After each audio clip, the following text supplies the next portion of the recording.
सुप्रभात दोस्तों। 9/7/2020 वाचक प्रथम कक्षा 8 आभाषा विषय हिंदी व्याकरण और टॉपिक यानी जो हमारा प्रकरण है वह भाषा और व्याकरण। भाषा और व्याकरण आपको पता ही होगा कि हमें इसकी जरूरत क्यों पड़ती है, किस लिए पड़ती है। भाषा में शुद्ध लिखना, शुद्ध बोलना, शुद्ध पढ़ना सिखाती है।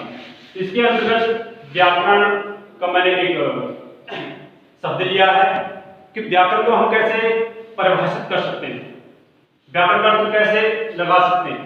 तो व्याकरण इन तीन शब्दों से मिलकर बना हुआ है, वी धन अ धन करण। अर्थात इनका अर्थ होता है, वी का अर्थ होता है विशेष, आ का अर्थ होता है भलीभांति या उपयुक्त रीति द्वारा। तीसरा है करण यानी व्याख्या करना और व्यवस्थित रूप में प्रदर्शन करना, किसको? भाषा को। और इसीलिए व्याकरण से यहाँ अर्थ ग्रहण किया जाता है कि व्याकरण के ज्ञान से भाषा को शुद्ध रूप में लिखना, बोलना और पढ़ना पढ़ा जाता है।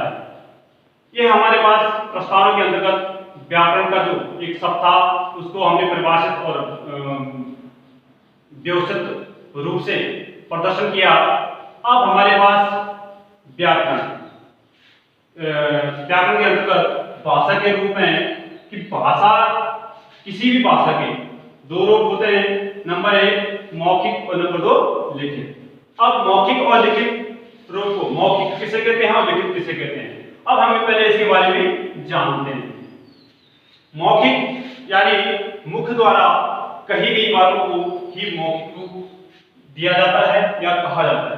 जो हम बोलते हैं वो दूसरा उस व्यक्ति को, दूसरा उस शब्द, उस भाषा को अन्य व्यक्ति सुनता है और उस पर वह विचार करता है, वह मौखिक रूप हो गया। जैसे मैंने किसी को आवाज दी और उसने सुन लिया, उसने वो काम कर दिया, तो ये मौखिक रूप में हो गया।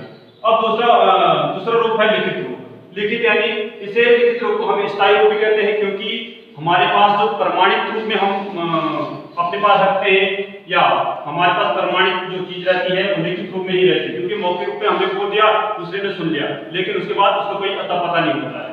इसीलिए हमारे पास जो सबसे मेन पॉइंट है, सबसे मेन बिंदु है वो है लिखित रूप। लिखित रूप के अंतर्गत हम क्या करते हैं कि हम किसी भी व्यक्ति को लिखित रूप में जब कोई कार्य देते हैं तो हमारे पास एक प्रमाणित के रूप में रहता है और उसके बारे में उसे बता भी दिया जाता है।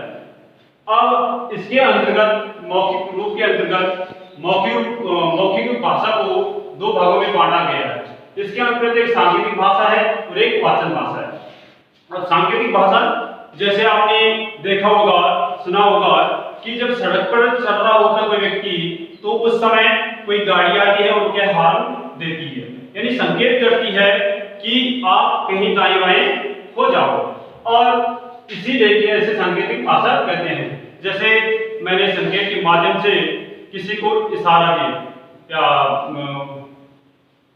कुछ संकेत किया कि आप ये देखो, या फिर जैसे घड़ी में हम संकेत करते हैं कि हाँ ये हाथ पे उंगली से बता दिया तो अगला व्यक्ति समझ जाता है कि मुझे संकेत कर रहा है कि टाइम कितना हो रहा है। ठीक है। अब दूसरा है इसके अंतर्गत वाचन भाषा। वाचन का होता है बोलना, हम बोलते क्या है। ठीक है ना। मैंने जो बोला दूसरे व्यक्ति ने बात समझा तो वही वाचन भाषा होती है। अब एक भाषा की विशेषताएं, भाषा की विशेषता क्या होती है? भाषा के अंतर्गत हम भाषा को कैसे व्यवस्थित करते हैं, ये सारे इसके बारे में कहा गया है। अब देखो, भाषा प्रतीकात्मक है, यानी भाषा क्या है, एक प्रतीक होती है। नंबर दूसरा है भाषा ध्वनि में है, क्योंकि भाषा चाहे कोई भी भाषा हो, अंग्रेजी हो, नेपाली हो, संस्कृत हो, मराठी हो, कोई भी भाषा हो, तेलुगु भाषा हो, मलयालम भाषा हो, गुजराती हो, उन भाषाओं क्या है, एक ध्वनि होती है। ध्वनि यानी आवाज होती है। ठीक है। तीसरा है भाषा का संबंध मनुष्य से होता है।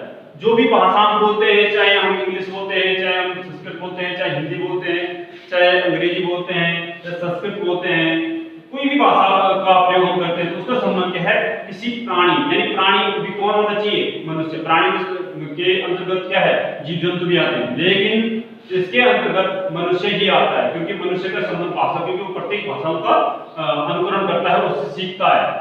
अब चौथा पॉइंट है इसमें भाषा मुख से उचित होती है, यानी जो भाषा है, चाहे मैंने आपको उदाहरण दिया था, चाहे वो हिंदी हो, चाहे संस्कृत हो, चाहे बांग्ला हो, मलयालम हो, कुछ भी भाषा हो, तो वो क्या है, मुख से उच्चारण की जाने वाली होती है।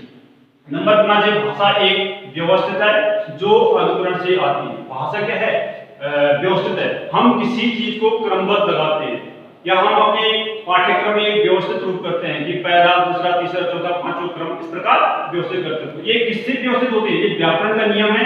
व्याकरण कहता है कि हमें क्या है, प्रत्येक चीज को क्या है, नियमबद्ध करना चाहिए, नियमबद्ध लगाना चाहिए।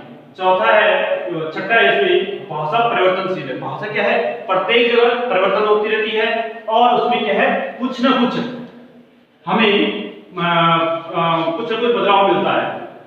सातवां पॉइंट है इसमें, भाषा की क्षेत्रीय सीमा होती है। ये बिल्कुल एकदम सही बात कही गई है भाषा के अंतर्गत कि भाषा क्या है, क्षेत्रीय सीमा होती है। भाषा का कोई जो एरिया होता क्या है, एक क्षेत्रीय होता है, क्षेत्रीय यानी उसमें कुछ दायरा होता है। उसके बाद जैसे हमारा पत्रकार शिक्षण में एक भाषा होगी, फिर टिहरी में थोड़ा परिवर्तन होगा, फिर उसके बाद हम कुमाऊं में जाएंगे, थोड़ा परिवर्तन होगा, फिर हम उसके बाद यूपी में जाएंगे, थोड़ा परिवर्तन होगा। तो इसी प्रकार क्या है, भाषा परिवर्तनशील रूप बार-बार क्या है, परिवर्तन होती रहती है, बदलती रहती है। भाषा के क्षेत्रीय सीमा होती है, ये भी ठीक है, भाषा की क्षेत्रीय सीमा होती है, अपने क्षेत्र होता है।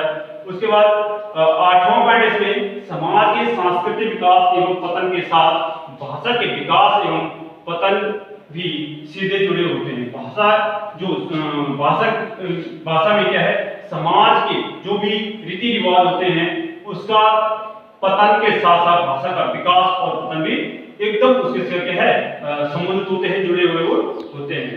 तो भैया बहनों, आज हमारे पास इस वीडियो के माध्यम से हमें यहाँ भाषा और व्याकरण, इसके अंतर्गत आपको इस ब्लैक बोर्ड के माध्यम से और इस वीडियो के माध्यम से अवगत करा दिया है। यदि आगे इसका जो भी पॉइंट है उसे अगली वीडियो में आपको बता दिया जाएगा। धन्यवाद।